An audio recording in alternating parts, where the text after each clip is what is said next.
Pouvez-vous nous dire quelle est votre expertise?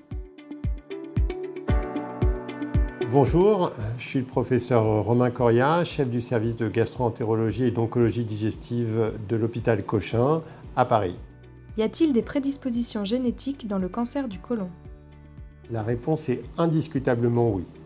Celle qui a été le plus identifiée, c'est le syndrome de Lynch ou Human Non-Polyposis Colorectal Carcinoma, HNPCC, parce qu'il a été identifié depuis maintenant une trentaine d'années qu'il existait des anomalies de réparation de l'ADN et le fait que l'ADN ne puisse pas être pleinement réparé par des petites protéines favorise l'apparition d'un cancer.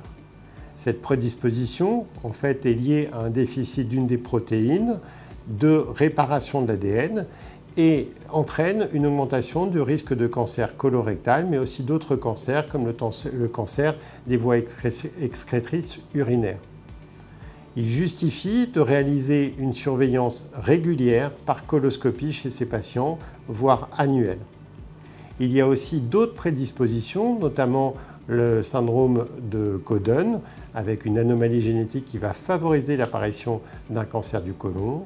Il y a également la polypose adénomatose familiale, qui a une particularité. La polypose adénomatose familiale, ou PAF, est une maladie qui entraîne l'apparition de polypes dans le côlon de type adénome.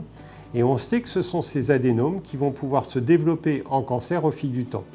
La particularité de la polypose adénomatose familiale, c'est que les patients développent non pas 1 ou 2 polypes, mais 100 à 1000 polypes, de telle sorte que le risque de développer un cancer est certain et ça fait partie de la rare population pour laquelle il existe une indication de colectomie, c'est-à-dire enlever la totalité du côlon en prévention du cancer parce que le risque de développer un cancer est certain au fil du temps dans certaines anomalies génétiques. Quelles sont vos recommandations? Il y a dans les anomalies génétiques et dans les anomalies qui doivent être surveillées de façon systématique, il y a des critères d'âge qui sont très importants. On ne recommande pas chez les patients mineurs de faire une recherche génétique car l'impact psychologique est non négligeable et surtout l'impact thérapeutique est nul dans cette situation.